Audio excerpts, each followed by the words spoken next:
El libro de Apocalipsis desde su primer capítulo nos presenta el tema central del libro. Capítulo 1, versículo 8 o capítulo 1, versículo 7 dice: He aquí, Él viene en las nubes y todo ojo lo verá. La promesa descrita ahí en el versículo 7, en la introducción del libro, donde muestra el tema del libro, nos lleva a la mayor esperanza de todos los tiempos. Millones de personas dieron su vida porque creían en el regreso de Jesús. Si alguien se mantuvo fiel, aún en la hora de mayor crisis, es porque creyó en la promesa de que Jesús iba a regresar. En el Nuevo Testamento o en toda la Biblia encontramos más de 300 referencias hablando de que Cristo viene pronto. Cuando se levantó la iglesia profética, después de 1844, un pueblo que tiene un mensaje especial para el tiempo del fin, según Apocalipsis capítulo 14, versículos 6 al 12, tenía no solamente entre su mensaje, sino entre su nombre, decir de que Cristo vuelve pronto. Tanto así que entre el saludo principal se decía: Maranata, Cristo viene, Cristo está regresando. Probablemente tú has escuchado acerca de la venida de Jesús mucho tiempo. Tus padres, tus abuelos, tus antepasados, todos hablaron de que Cristo regresa. Y a medida que el tiempo pasa y nos acercamos al tiempo del fin, parece que esa fuerza y esa proclamación está disminuyendo. Sin embargo, las señales están aumentando. El libro de Mateo capítulo 24 nos menciona algunas señales que acontecerían y que éstas anunciarían que Cristo regresa. Mateo 24, hoy se está cumpliendo en nuestro tiempo. Hambres, guerras, terremotos, pestes, mas Jesús dijo: esto solamente será el principio de dolores, porque el libro de Apocalipsis nos muestra la gran angustia, la gran tribulación y la ira de Dios sobre aquellos que no recibieron aquel sello que Él tiene para dar. Hoy vamos a hablar acerca de ese punto culminante. Todo Apocalipsis terminó toda visión terminó con la venida de Jesús. Y vamos a hablar sobre ese punto. ¿Cómo vendrá Jesús? ¿Para qué vendrá Jesús? ¿Con quién vendrá Jesús? ¿Cuál es el motivo de su regreso? ¿Y cómo vamos a ir al cielo para vivir con Él? Bienvenido una vez más. Bienvenido a Biblia Fácil. Un grande abrazo para ti que estás viendo el programa en diferentes lugares de Sudamérica, Centroamérica, Norteamérica o en cualquier lugar del mundo. Dios te bendiga, gracias por permitirnos acompañarte cada semana y gracias también porque nos esperas como siempre, allí con Biblia en mano. Bienvenidos amigos, estamos llegando a la parte final aquí de nuestra temporada. Por este lugar ya pasaron muchas personas y todos nos emocionamos cada vez que llegamos a este punto culminante porque nuestra razón de existir como cristianos es la proclamación de un evangelio. Y la proclamación del evangelio tiene que ver con la buena nueva, con aquella esperanza del regreso de Jesús. Nuestra esperanza se enfoca en que Cristo vendrá para poner fin a la muerte, al dolor, al pecado y sus consecuencias. El diablo ya está vencido, mas falta ser destruido. Y cuando sea destruido el diablo, será destruido el pecado, será destruido la muerte, todo tendrá un final. Y a ese punto hoy vamos a llegar y vamos a dejar que la Biblia pueda respondernos cómo acontecerá ese momento tan solemne de la historia. Muchos libros, películas, Hollywood tiene un papel muy importante en este tiempo, ¿verdad? De poder sembrar en la mente de todo el mundo conceptos. Lo que se ve en una película se cree que es real, que así va a suceder. Muchos se levantaron en estos últimos tiempos para profetizar un final del mundo. Entonces, de tiempo en tiempo, por allí algunos se alarman porque aparece alguna noticia y entre esas está un asteroide, va a aplastar el planeta, va a terminar con el planeta. Otras de esas dice una bomba nuclear va a acabar con el planeta.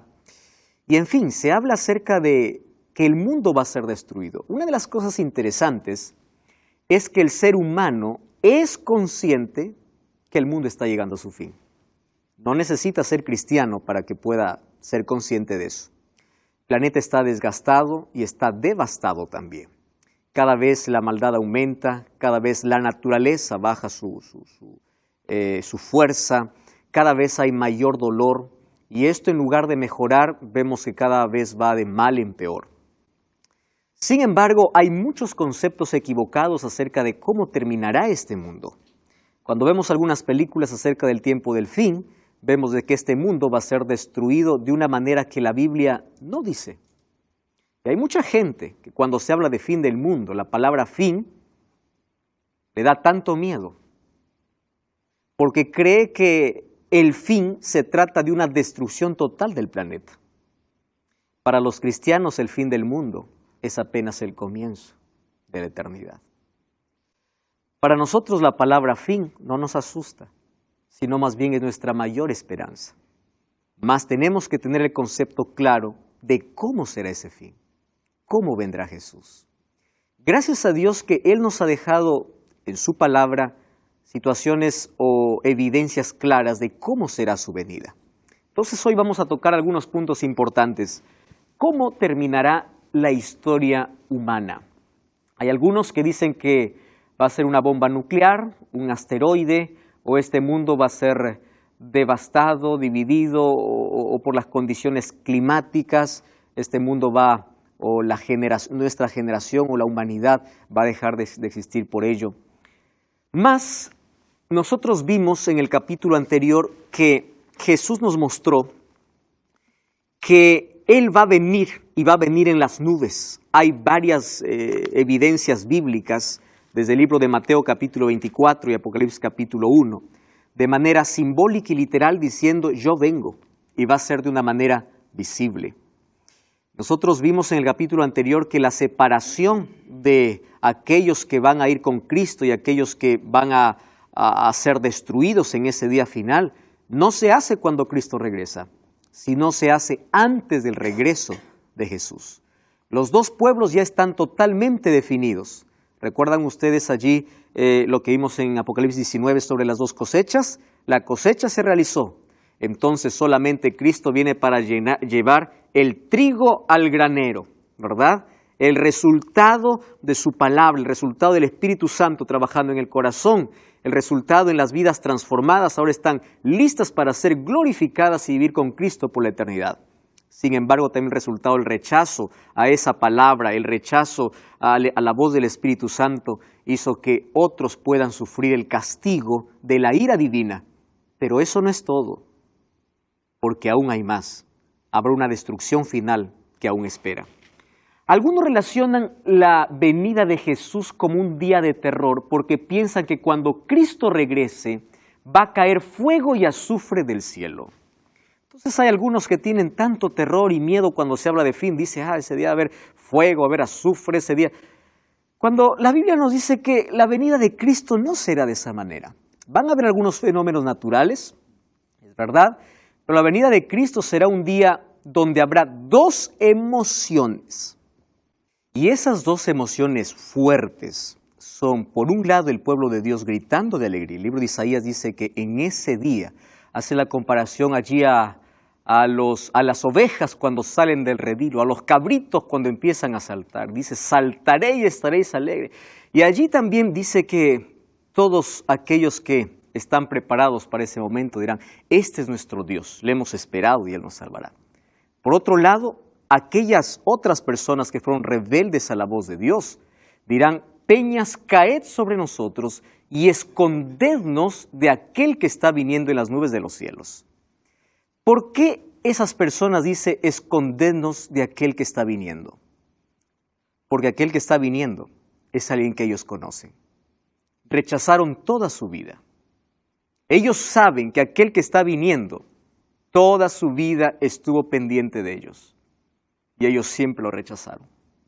Ahora, en ese contexto, nosotros vamos a ver cómo vendrá Jesús. Si bien es cierto, la venida de Jesús es una de las doctrinas centrales de toda la Biblia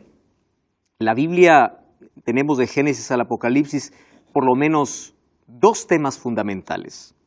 Es la gracia de Dios, la manera cómo se salva el hombre y cómo lo restaura por completo del pecado. Primero, con su muerte en la cruz, Él nos liberta del pecado, de la condenación del pecado. Sin embargo, con la segunda venida, ahora empieza a recoger aquellos frutos del sacrificio que Él hizo en la cruz en aquellos que aceptaron su muerte. Entonces, en la Biblia encontramos que este es un tema central, en Apocalipsis también. Nosotros vimos que las 7 iglesias, la séptima iglesia termina con la venida de Jesús, los 7 sellos, el séptimo sello y la venida de Jesús, las 7 trompetas, la séptima trompeta y la venida de Jesús, los círculos de 7 en la séptima plaga y la venida de Jesús. Todos los círculos de 7 hablan acerca del regreso de Jesús. Entonces, todo el libro nos lleva hacia ese punto culminante. Y ese punto culminante es la venida de Jesús. La pregunta que podemos hacernos aquí es, ¿cómo va a venir Jesús? Existen entonces en el mundo cristiano muchas creencias, ¿verdad? Y muchos argumentos de cómo será esa venida. Por ejemplo, el argumento más popular es que Cristo robará a su pueblo. Y ese argumento se basa, o hay una palabra especial para esa, es el arrebatamiento secreto. Ahora, ¿la Biblia nos habla acerca de un arrebatamiento? Claro que sí. Pero si ahora vamos a ver el libro de 1 Tesalonicenses capítulo 4, el arrebatamiento que la Biblia menciona no será secreto, sino será glorioso. El arrebatamiento será visible. Vamos a ver si Dios realmente va a robar a su iglesia o qué cosa dijo de cómo sería su venida. Respondemos a la primera pregunta. ¿La venida de Jesús será secreta? Vamos a analizar solamente algunos de estos textos que yo coloqué aquí. El primer texto es Apocalipsis 1:7. Allí Juan está presentando su libro y la introducción de su libro, vean que no es simbólico. La introducción es literal, ¿correcto? Por ejemplo, la revelación de Jesucristo. ¿Jesucristo es simbólico? No, literal, es Jesucristo. ¿Revelación es simbólico? No es simbólico, es literal. Dice allí, Él me mandó a escribir las cosas que han de suceder pronto. Miren el versículo 3. Bienaventurado el que lee, el que oye las palabras de esta profecía y guarda las cosas. ¿Ahí hay alguna cosa simbólica? No. Leer no es simbólico, es literal. Guardar no es simbólico, es literal. Guardar es comprender y poder hacerlo en nuestra vida. Aquí no hay cosas para poder nosotros decir esto es un simbolismo que representa otra cosa. Es decir, cuando Juan empieza a escribir el libro, lo escribe en sus propias palabras. La revelación simbólica aparece recién desde cuando Dios se muestra y le dice, escribe, o desde la revelación de Jesucristo a Juan. Y entonces los primeros versículos encontramos que literal, Juan a las 7 iglesias, el versículo 4, las 7 iglesias, ¿qué cosa eran? Literales, 7 iglesias de Asia. ¿Qué más encontramos? Gracia y paz. ¿La gracia es simbólica? No, gracia es gracia. Paz es paz, la paz que viene del cielo. Ahora fíjense, el tema que coloca dice, he aquí viene con las nubes y todo ojo lo verá. Solo que hay una palabra interesante que nosotros necesitamos conocer aquí. Y dice, y los que lo traspasaron, o aquellos que le traspasaron, y todos los linajes de la tierra harán lamentación por él. Sí, amén. Vamos al libro de Mateo capítulo 26, versículo 64. Mateo capítulo 26, versículo 64. Mateo 26, 64, dice así. Vamos a leer desde el versículo 63. Mas Jesús callaba, entonces el sumo sacerdote le dijo, te conjuro por el Dios viviente que nos digas si tú eres el Cristo, el Hijo de Dios. Y Jesús le dijo, tú lo has dicho. Y además os digo, no solamente dio una respuesta, añadió además. ¿Qué cosa dijo? Desde ahora ustedes verán al Hijo del Hombre sentado a la diestra del poder de Dios. ¿Y qué más dice? Y viniendo en las nubes del cielo. ¿Jesús estaba hablando aquí de algún asunto simbólico? No. Le está dando una respuesta. Y le dice, además quiero que sepas que vas a ver que viene el Hijo del Hombre, ¿en qué? En las nubes del cielo. Apocalipsis 1:7 dice, he aquí viene ¿cómo? En las nubes. ¿De qué momento está hablando? De ese momento, de su segunda venida. Ahora, el libro de Daniel capítulo 12, versículo 2 dice que habrá una resurrección especial. Fíjense, Daniel capítulo 12, versículo 2. Dice así, muchos de los que duermen en el polvo de la tierra serán despertados, porque la muerte es considerado como un sueño, recuerden. Ahora dice, unos para vida eterna y otros para vergüenza y confusión perpetua. Ese grupo que es despertado y que resucita para vergüenza y confusión perpetua, ¿quiénes son? Aquellos que crucificaron a Cristo y verán a Cristo regresar. Sin embargo, la evidencia más clara de que la venida de Jesús no será secreta, sino será literal, está en Hechos capítulo 1. Vamos a Hechos. Hechos capítulo 1. Esta es la evidencia más clara para poder responder esta primera pregunta. Hechos capítulo 1, versículo 11. Lo que yo estoy leyendo no son libros proféticos, ¿correcto? No son libros proféticos, y entonces aquí no se debe tomar como un simbolismo. Hechos 1:11. Dice así, vamos desde el versículo 10, ¿está bien? Entonces, habiendo dicho estas cosas, viéndolo ellos, ¿de quién está hablando? De los discípulos. Fue alzado. ¿Quiénes estaban viendo? Los discípulos. Fue alzado y lo recibió una nube que lo ocultó de sus ojos. ¿Qué cosa dice más el versículo 10? Ellos estaban con los ojos puestos en el cielo, entre tanto que Él se iba. ¿De qué momento está hablando? De la ascensión de Jesús. Y se pusieron junto a ellos dos varones con vestiduras blancas, los cuales le dijeron. ¿Qué cosa le dijeron? Varones galileos, ¿qué hacen mirando al cielo? Ahora, presten atención allí el texto, que dice, este mismo Jesús que ha sido tomado de entre vosotros, así vendrá como lo habéis visto ir al cielo. Yo les hago una pregunta. ¿Jesús fue al cielo de manera literal o de manera simbólica? Literal. Entonces dice, ¿cómo fue? Ellos lo vieron. Tomando esto, Juan dice, todo ojo lo verá, porque cuando Jesús se fue, lo vieron. Ahora, solo que cuando Él regrese, todo ojo lo verá. Porque dice, así como lo habéis visto ir, así va a regresar. Entonces, no existe manera de que nosotros podamos pensar de que Jesús vendrá o va a tener dos venidas. Algunos piensan que hay 3, 4 venidas, ¿verdad? Viene la primera y roba a su pueblo. La venida de Jesús es gloriosa, es literal. Viene con las nubes y todo ojo lo verá. Jesús se fue de manera literal, viene de manera literal. No se fue en espíritu. Sí, Nancy. Quería saber sobre ese todo ojo le verá. Si es simbólico o literal. ¿De qué manera es? Porque yo ya escuché personas decir que a través de la internet lo veríamos. Nancy, Jesús nos alertó sobre falsos cristos. Mateo capítulo 24. Y dijo lo siguiente.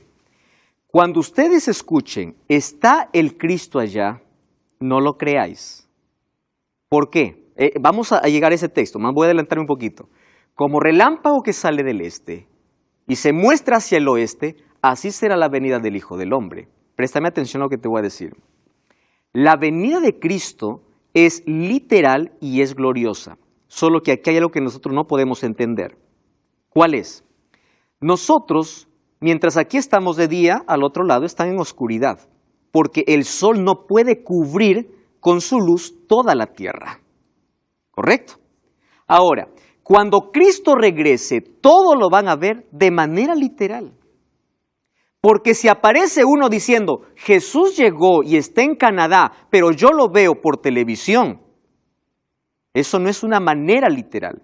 Cuando ellos estaban, cuando fue escrito el libro de Juan, de Apocalipsis y todos los libros, Ellos no estaban pensando en internet ni en televisión. El evangelio sería difundido como un ángel que vuela de manera veloz a través de los medios de comunicación. Mas la venida de Cristo será literal y realmente todos lo verán. Pero vamos a avanzar aquí, ¿correcto? Miren, ven. Mateo 24 habla acerca de señales de la venida de Cristo. Me encanta aquí cómo primero Jesús da una respuesta a sus discípulos, hablando acerca, en primer lugar, de la destrucción de Jerusalén, pero luego también acerca de las señales que antecederán a su venida. Mateo capítulo 24, versículo 27. Vamos ahí al versículo 26, desde el 26. Dice así: así que si os dicen, mirad, aquí lo que estaba diciendo Nancy, está allí en el desierto, no salgáis.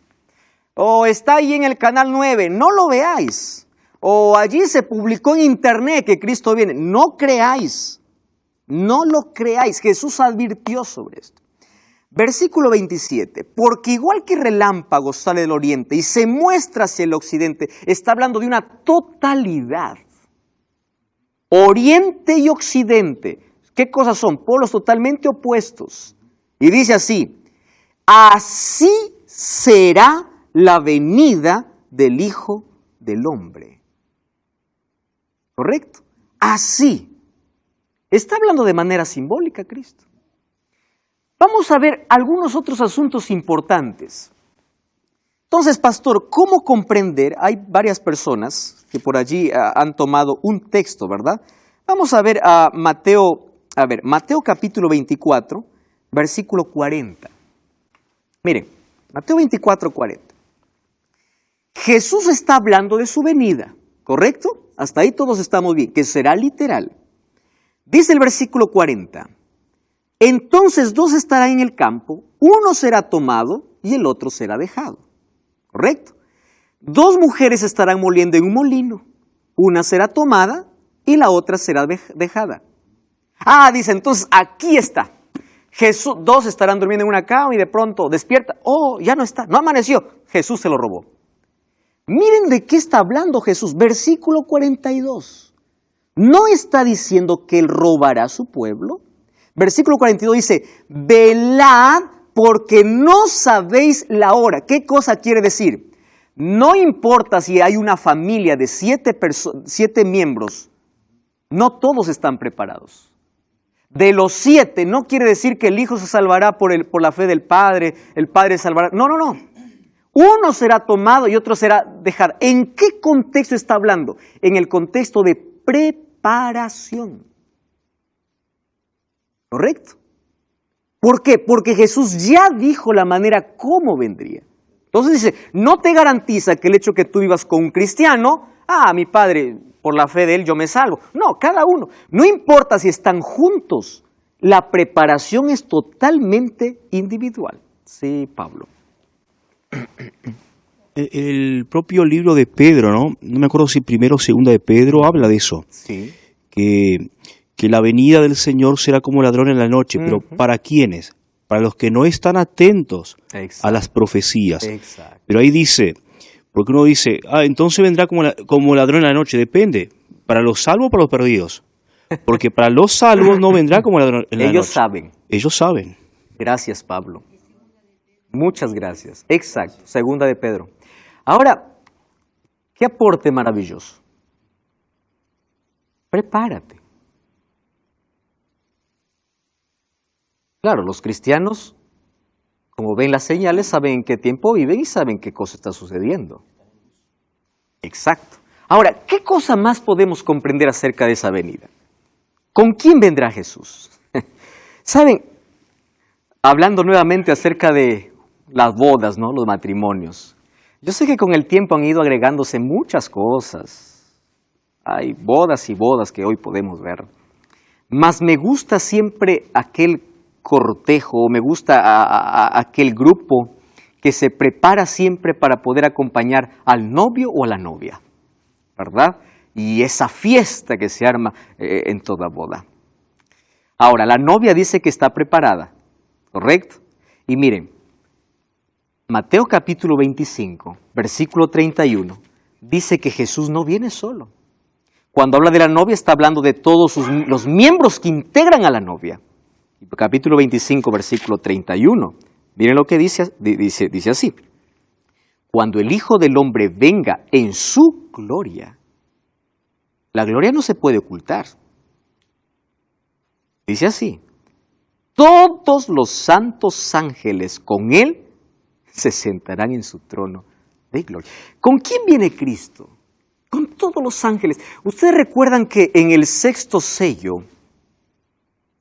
sello, hubo silencio como de media hora en el cielo. ¿Recuerdan ustedes esa expresión? ¿Por qué hubo silencio en el cielo? Si en el cielo día y noche los seres cantan. Aleluya, amén, gloria a Dios. ¿Por qué hay silencio si ellos no cesan de cantar? Porque ese es el momento cuando todos vienen y todos hoy se están preparando para recibirte.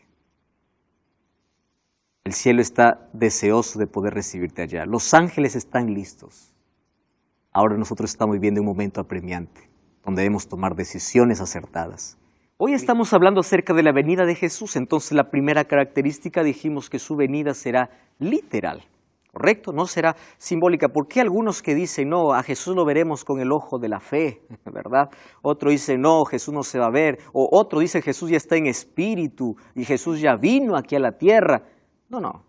La venida de Jesús, la segunda venida de Cristo es literal. Ahora, fíjense, vimos que con Jesús vendrán todos los ángeles. Además, ellos tienen una misión especial. Mateo capítulo 24. Vamos a Mateo capítulo 24, versículo 31. Allí dice así, Mateo 24, 31. Entonces enviará a sus ángeles con gran voz de trompeta y juntará a sus escogidos de los cuatro vientos. Cuando habla de los cuatro vientos, está hablando de la totalidad de la tierra. Nancy, aquí una vez más respondiendo a tu pregunta. Los cuatro ángeles, dice que enviará a los cuatro vientos. La totalidad, su venida es literal, todo ojo lo va a ver, porque los cuatro ángeles se encargarán de ¿qué? De juntar a sus escogidos desde un extremo hacia el otro. No es que nadie me avisa que Cristo está por allá. Por eso, la misión de los ángeles, incluso aquí, es de poder reunir a las familias. Yo sé que todos los que estamos aquí tenemos un ser que ya no está con nosotros, un ser querido, ¿verdad? Padres han perdido hijos, personas que ni siquiera nos dieron tiempo para despedirnos porque la muerte nos arrancó de un momento para otro, tantas tragedias. Mas ahora viene el momento de la reunión familiar. Yo sueño con ese día porque tengo seres queridos que ya quisiera verlos y volverlos a abrazar. Ahora, los ángeles reunirán las familias. Ahora, ¿cómo será este momento especial? Porque si la venida de Cristo es literal, ¿correcto? Aquí viene otra característica, que su venida será audible. ¿Por qué? Porque cuando Cristo venga, dice, habrá resurrección. Entonces, cuando habla de la resurrección, allí nosotros podemos derribar cualquier argumento de que cuando uno muere va al cielo o va al infierno. Porque si cuando una persona muere va para el cielo, ¿a quién va Jesús resucitar? O Jesús que lo va a decir, a ver alma, vuelve, aquí está disfrutando, pero vuelve, a ver, vamos a hacer una resurrección, de ahí nuevamente te traigo con el cuerpo. Es imposible el término alma en la Biblia, según Génesis capítulo 2 y 7, es ser humano. Eclesiastés 12:7 dice que la muerte, ¿qué cosa es? El cuerpo vuelve al polvo, el espíritu, ¿cuál es el espíritu? Pues es aliento de vida, no hay nada más que salga del cuerpo.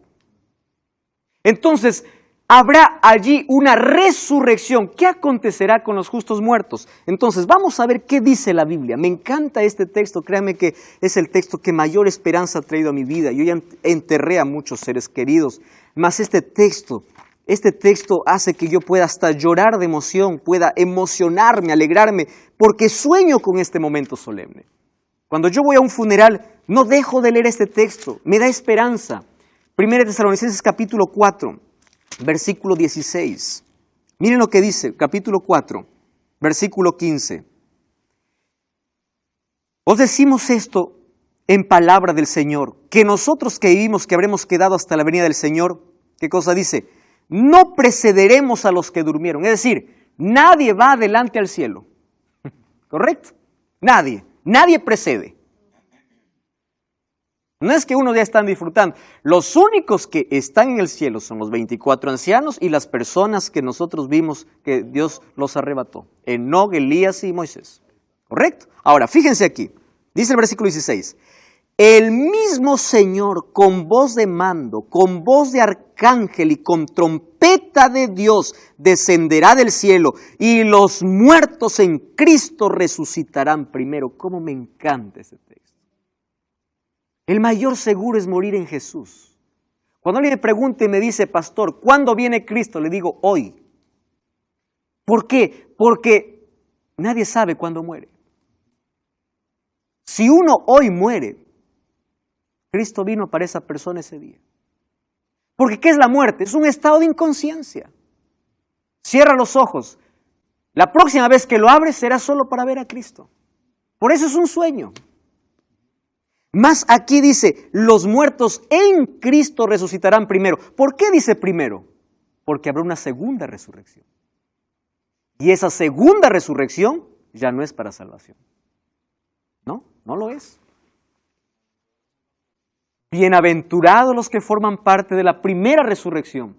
Eso vamos a ver ahora Pablo. Dice, ¿qué sucederá entonces con los justos vivos? Primera de Corintios. Vamos un poco atrás. Primera de Corintios, capítulo 15, versículo 52. Entonces, ¿qué hay de aquellos que viven? No murieron, pasaron por la gran tribulación, mas ellos no murieron. 15:52. Miren lo que dice ahí el texto. 1 Corintios capítulo 15, versículo 51. Vamos al 51. Os digo un misterio, no todos moriremos, pero todos seremos transformados. En un momento, en un abrir y cerrar de ojos, a la final trompeta. ¿De qué trompeta está hablando? Exacto, de esa séptima trompeta. De esa trompeta que despierta a los muertos. ¿Qué cosa dice? En un abrir y cerrar de ojos, seremos transformados.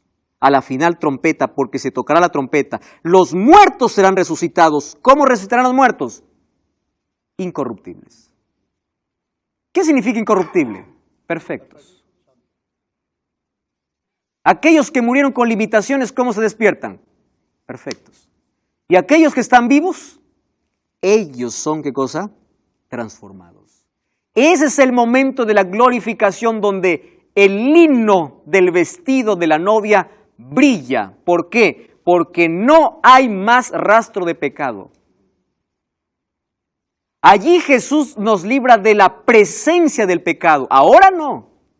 Cuando Él venga, en el momento de la glorificación, de la transformación. Ahora fíjense, si los muertos resucitan y los salvos son transformados, ¿quién fue arrebatado antes? Nadie. ¿Comprenden esto? Por eso es que no existe arrebatamiento secreto. Porque si los muertos resucitan cuando Cristo venga y los que están vivos allí son transformados, quiere decir que nadie fue arrebatado antes. La Biblia es clara al respecto. Número 2. ¿Qué sucede con los impíos? Apocalipsis 25, el texto que Pablo ya me ganó allí en mencionar. Apocalipsis capítulo 20. Versículo 5. Dice así la Biblia. Fíjense, pero los otros muertos, ¿cómo es que los muertos están clasificados aquí? Los otros muertos no volvieron a vivir hasta que se cumplieron 1000 años. Quiere decir que hay dos clases de muertos y hay dos resurrecciones diferentes. Los que murieron en Cristo resucitan primero y los otros esperan 1000 años. ¿De qué está hablando? Eso vamos a ver en el próximo capítulo de Biblia Fácil, cuando hablemos acerca del milenio. Bienaventurado el que tiene parte, dice, en la primera resurrección. La segunda muerte no tiene poder sobre ellos, claro, porque ya resucitaron y están salvos para siempre. sino que ellos serán sacerdotes de Dios y reinarán con Cristo 1000 años. Gloria a Dios por eso. Ahora, vamos a lo siguiente. ¿Qué sucederá con los impíos vivos? Según Tesalonicenses 2:8 dice, entonces se manifestará aquel malvado, a quien el Señor derrocará con el soplo de su boca y destruirá con el esplendor de su venida. Es decir, los impíos, aquellos que rechazaron a Cristo, solamente morirán con el resplandor. Pregunto, ¿cae fuego allí? No. ¿Qué cosa sucede con los impíos? Mueren.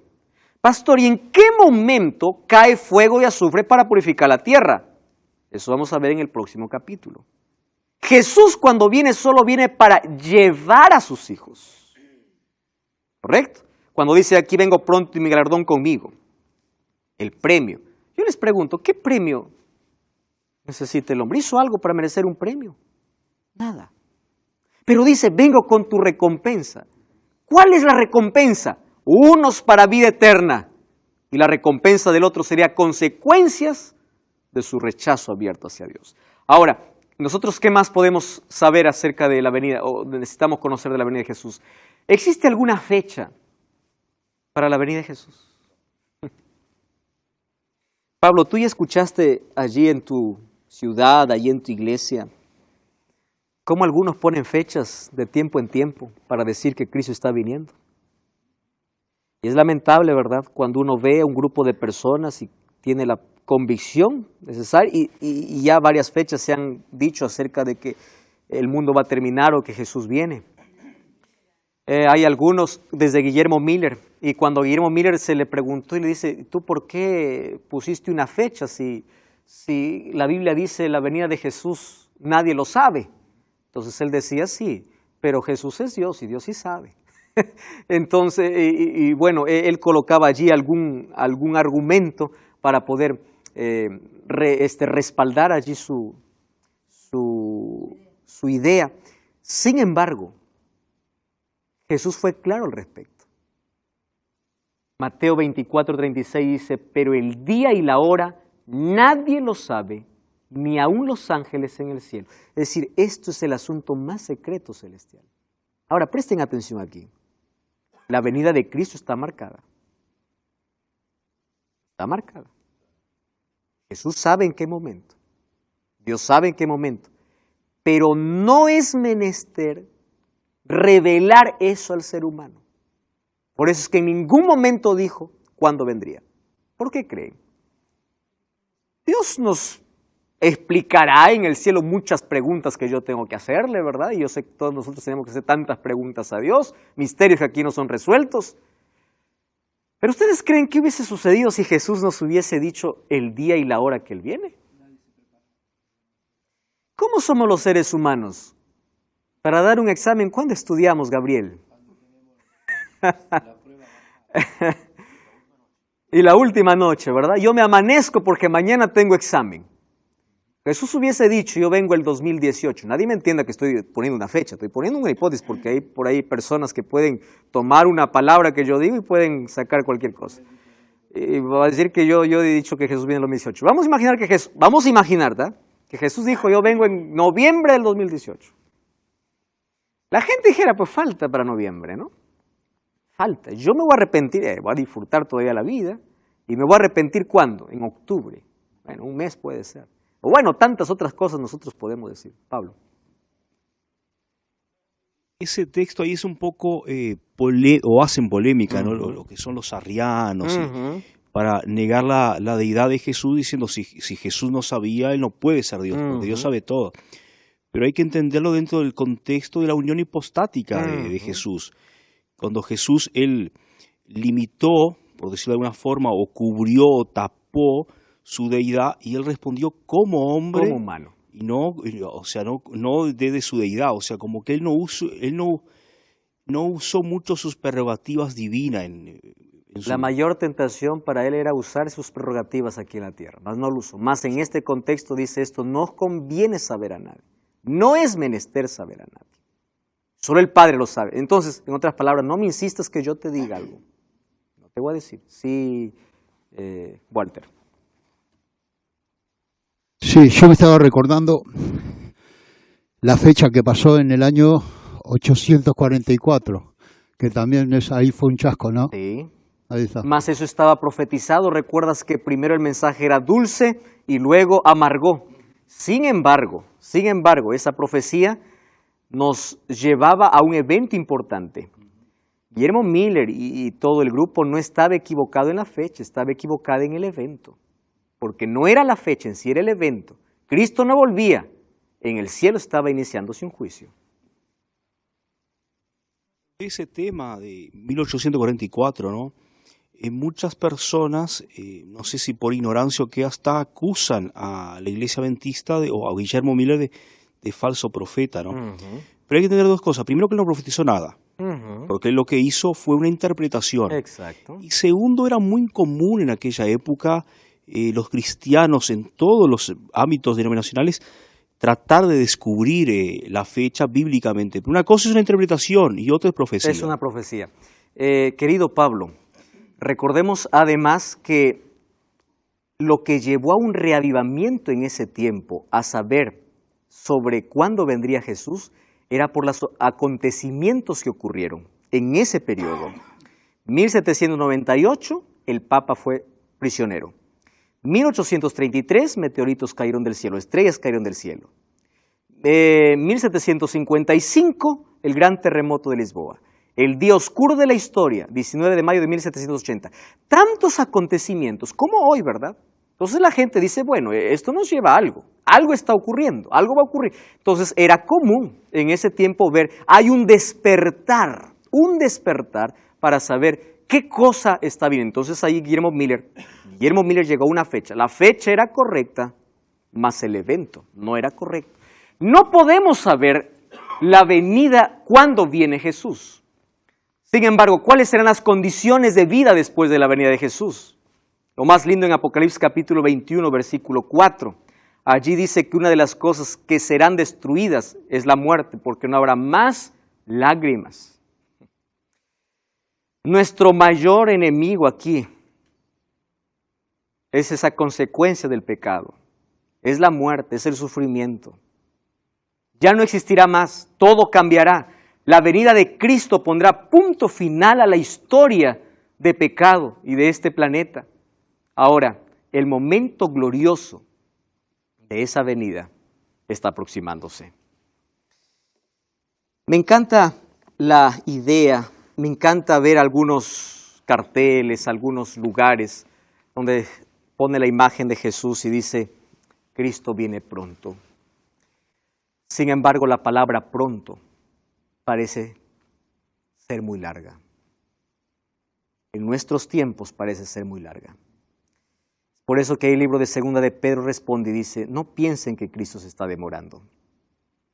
Sin embargo, yo quiero que ustedes puedan reflexionar en algo que Jesús mencionó. ¿Recuerdan ustedes la parábola de las 10 vírgenes? Hay una expresión que Jesús dijo. Claro, era una parábola. Más de allí, nosotros extraemos lecciones espirituales. Y esa parábola está hablando justo del momento del cierre de gracia en el cielo. Porque cuando se cerró la puerta, entonces nadie más pudo entrar. Dice, tardándose el esposo. ¿Es que Dios se tarda? No. El ser humano lo entiende como tardanza. Somos nosotros los que lo entendemos así. Entonces, cuando el ser humano piensa que se tarda, todas empezaron a dormir. Ese es el mayor peligro. ¿Cuándo viene? Pronto. ¿Estás preparado? No. Pero si yo viviera diciendo, Jesús viene hoy, y hoy es mi último día, y si viene Jesús hoy, yo estoy preparado para ir al cielo, entonces nuestra vida sería diferente. Gabriel. Sí, una de las cosas que últimamente se escucha, no sé si últimamente, pero siempre que se toca ese tema, hay algunos que te dicen, eso ya lo escuché desde que nací, me dicen que Cristo vuelve, pero no vuelve nunca. Exacto. Entonces yo ahí veo que es una cuestión de que el ser humano tiene que individualmente entenderlo y prepararse, porque ahí da la respuesta que todavía no estamos preparados. Gracias, Gabriel. Por causa de esa connotación. Ahora, Gabriel, cuando tú escuches a alguien diciendo, yo escuché eso tantas veces y yo ya no creo, dile, justamente en ti se está cumpliendo una profecía. Porque según de Timoteo capítulo 3 dice, en los últimos días vendrán días peligrosos, hombres amadores de sí mismos, burladores, ingratos, impíos, sin afecto natural, implacables, calumniadores. Pareciera que aquí el apóstol o aquí Timoteo está describiendo con exactitud nuestra sociedad actual. Gente que busca dinero, placeres temporales, gente que les importa cualquier cosa menos su vida eterna, gente que corre tras aquello que se acaba menos por lo eterno, gente amador de sí mismos, soberbios, vanidosos, avaros, blasfemos, desobedientes, ingratos, impíos, calumniadores, crueles, enemigos de lo bueno. Ese es nuestro tiempo. Todo eso está diciendo de que Cristo está regresando. Ahora te pregunto, ¿tú estás preparado? Yo quiero que tú tomes una decisión hoy. Prepárate para ese encuentro. El cielo está esperando el momento cuando Cristo dé la orden y diga, vamos a recoger al pueblo. Los hijos de Dios están esperando el momento cuando Cristo diga, venid bendito